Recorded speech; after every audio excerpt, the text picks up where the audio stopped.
भ्रष्टाचार के आरोपों में घिरे नीतीश के लाडले मंत्री अशोक कुमार सन्नाटे में हैं।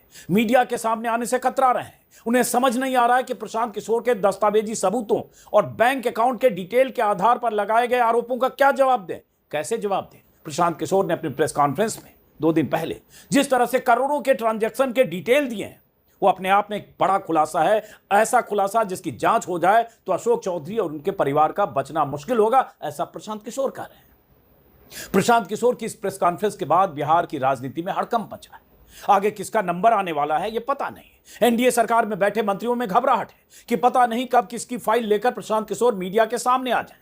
प्रशांत किशोर ने अपने खुलासे की शुरुआत कुछ दिन पहले, कहें तो लगभग 2-2.5 महीने पहले, सबसे पहले बिहार बीजेपी के मुखिया दिलीप जायसवाल से शुरू की थी और अब स्वास्थ्य मंत्री मंगल पांडे से लेकर उप मुख्यमंत्री सम्राट चौधरी और बीजेपी सांसद संजय जायसवाल की कुंडली खोल चुके हैं। इतना कुछ होने के बाद भी बिहार बीजेपी के दिग्गजों की बोलती बंद है।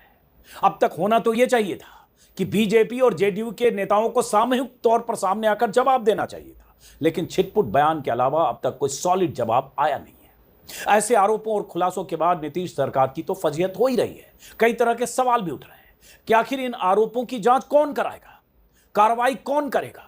नीतीश कुमार के लिए भी कहा जा रहा है कि ऐसा नहीं हो सकता कि बतौर मुख्यमंत्री आप ईमानदार नेता की छवि का तमगा उठकर बैठे रहें और आपकी सरकार के किसी मंत्री या उप मुख्यमंत्री पर आरोप लगें, आपके करीबी मंत्री पर करोड़ों की हेरा फेरी के आरोप लगते रहें।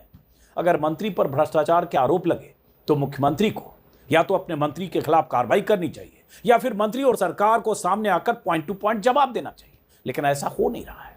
प्रशांत किशोर की प्रेस कॉन्फ्रेंस के लगभग 48 घंटे बीत चुके हैं, लेकिन अब तक ऐसा कुछ हुआ नहीं है।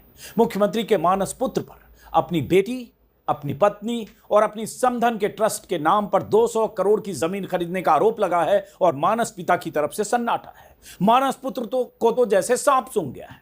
उल्टे ये जरूर हुआ है कि जेडीयू के एक प्रवक्ता नीरज कुमार ने अपनी सरकार के मंत्री के खिलाफ ही मोर्चा खोल दिया है। नीरज कुमार ने कल लगातार बयान देकर कहा है कि पार्टी पर इस तरह के गंभीर आरोप लगे हैं, इसलिए अशोक चौधरी को सामने आकर जवाब देना चाहिए। अपनी ही पार्टी के मंत्री से जवाब मांग रहे हैं जेडीयू के प्रवक्ता।